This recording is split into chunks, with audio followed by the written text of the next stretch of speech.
भाजपा मंडल उपाध्यक्ष रविंद्र देशमुख आत्महत्या मामले में सामने आई उनकी पत्नी, बोली दोषियों को कोई न बचाए।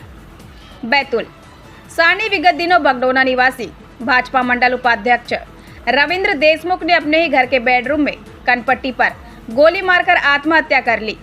मृतक रविंद्र देशमुख की जेब से मिले सुसाइड नोट में उन्हें प्रताड़ित करने वालों के नाम का उल्लेख पाया गया, जिसमें सारणी के मंडल अध्यक्ष सहित अन्य लोगों के नाम शामिल थे, जिसको पुलिस प्रशासन ने गंभीरता से लेते हुए 5 लोगों पर प्रकरण दर्ज किया है।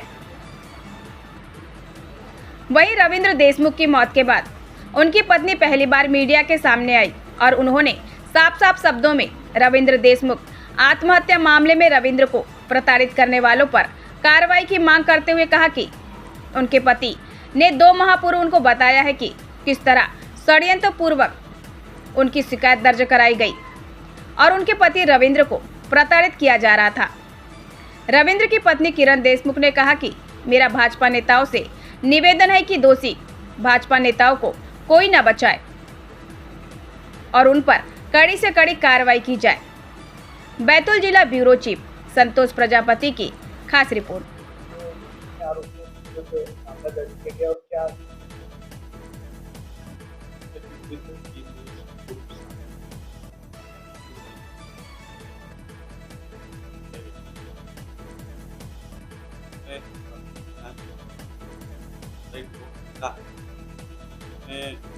के द्वारा 10 लोगों द्वारा प्रताड़ित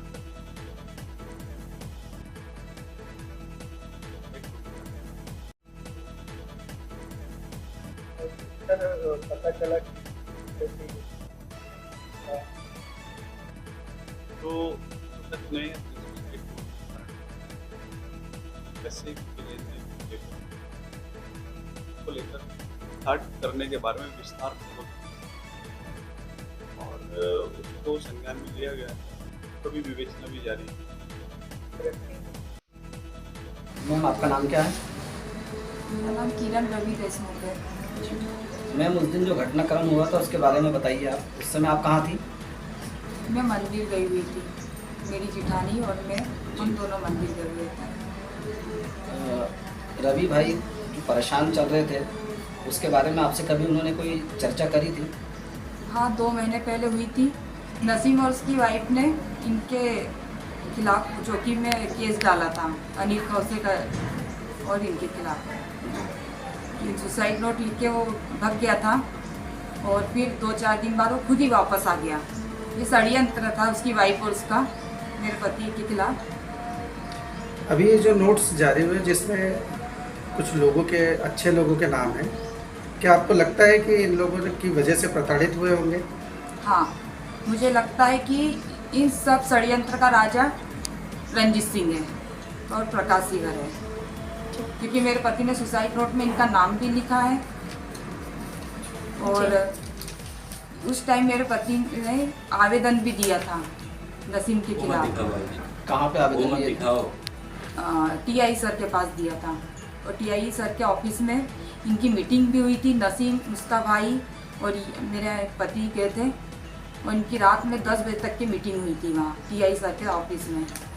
यदि उस टाइम ये एक्शन ले लिया जाता तो आज मेरे पति इतने परेशान नहीं होते और इतना गलत कदम नहीं उठाते हैं। भाई साहब क्या नाम है आपका? जयवंत देशमुख। आप रवि देशमुख के कौन हैं? रवि का बड़ा भाई। बड़ा भाई जी। आप क्या मामला है बताएं आप। मामला तो अभी सब जग जाहिर हो गया है, पर मामला ये है कि उसने, कुछ लोगों ने उसको, भाजपा के कुछ नेता है यहाँ के, उसने सुसाइड नोट में उनका वर्णन किया है। उनके वजह से वो बहुत प्रताड़ित रहा है और उनको ब्लैकमेल करके जो भी किया हो तो उसने हमको बताया नहीं क्या ब्लैकमेल किया, क्या पैसे का लेन देन था, पैसे का विवरण किया है उसने कि इससे उससे पैसे मंगवाता था, इसके थ्रू बोल के उसके थ्रू बोल के, और वो बोलता है मेरा कोई लेन देन नहीं है, मेरे 2 साल से फ़ोन नहीं है। लेकिन तो फ़ोन क्या उसी से करेगा, वो किससे भी करवा सकता है, साथी आदमी है वो, ऐसे काम में कोई खुद फ़ोन करता है तो उसने किससे फ़ोन करवाया होगा, उससे ब्लैकमेल करे इन लोगों ने जितने भी नाम दिए हैं। और अनिल के केस में जो हुआ था, इनको अग्रिम जमानत मिली, उसके बाद से आके मेरे भाई को बहुत प्रताड़ित किया। उसने लिखा है ऐसा सुसाइड नोट में। यही कारण ये दूसरों के थ्रू और करवा रहे हैं या ऐसे जाके ज्ञापन दे रहे हैं एसपी के पास, जांच होना चाहिए, ये होना।